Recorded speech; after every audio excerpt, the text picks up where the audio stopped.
धनु एस्ट्रो के दर्शकों जरा ध्यान से सुनिए। अगर आपकी शनिदेव की साढ़े साथी, अढ़ैया, महादशा, अंतरदशा चल रही है कुंडली में, तो समझो कि आपके जीवन में कष्ट परेशानियों का अंत नहीं होगा।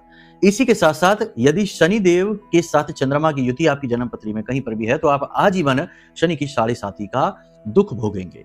कहने का मतलब यह है कि शनि कुंडली का सबसे ताकतवर प्लेनेट है। शनि की बात देखी जाए तो 3 भावों पर, 3 राशियों पर तो उसकी दृष्टि ही रहती है और 5 राशियों पर उसका पूर्ण प्रभाव रहता है। इसी के साथ साथ चाहे आपकी राशि कोई भी हो, आप कोई भी व्यक्ति इंसान हो, आपके कर्मों पर तो उसका पूरा अधिकार है ही।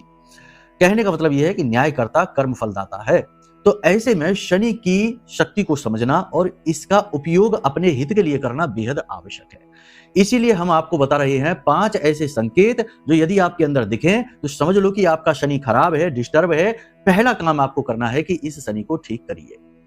अब सबसे बड़ी बात यह है कि आपको कुंडली पहले दिखानी होगी, तब पता लगेगा कि रियलिटी में प्रॉब्लम क्या है, उसी के अनुसार तो समाधान दिया जाएगा। फिलहाल संकेतों को देखिए। सबसे पहला संकेत है कि कोई भी काम बनेगा ही नहीं, हर काम अंत में जाकर खराब होगा ही होगा। दूसरा संकेत यह है कि शरीर में ऊर्जा की कमी, खास तौर से तब जब आप कोई कार्य करने चलेंगे। वैसे तो ऊर्जा भरी रहेगी, लेकिन जब आप कोई काम करने चलेंगे, जब आपको जरूरत है उस ऊर्जा एनर्जी की, वो ऊर्जा काम में नहीं आएगी, यानी आप ऊर्जाहीन महसूस करेंगे। तीसरा, समय समय पर अपमान भी होता रहेगा। बातों ही बातों में कोई आपकी बेइज्जती कर जाएगा और आपको कड़वा घूंट पीना पड़ेगा। चौथा, कि आपके स्वास्थ्य में पेट में तकलीफें, कमर और पीठ में तकलीफें बनी ही रहेंगी और कभी कभी दुर्घटना, हादसा या फिसल कर गिरने से घुटने में चोट जरूर लगेगी। अब अगला संकेत, सबसे बड़ा संकेत यही है कि आपके जीवन में लॉस यानी नुकसान की एक लंबी कहानी होगी। और सबसे बड़ी बात कि माथे पर और चेहरे पर हल्का कालापन सा आएगा, आंखों के नीचे काले घेरे आएंगे, रिलेशनशिप खराब होने लगेंगे, आर्थिक स्थिति कमजोर होने लगेगी, बैंक बैलेंस खाली हो जाएगा।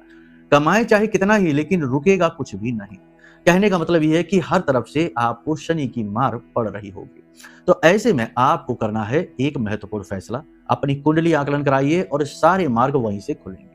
दूसरा सबसे बड़ी बात यह है कि महीने में एक बार कम से कम 10 अंधे व्यक्तियों को भोजन जरूर कराइए। और सबसे बड़ी बात यह है कि अपने आप को शुद्ध रखिए, अपने आप को पवित्र रखिए, कर्मों का ध्यान दीजिए। प्रेम से बोलिए जय माई।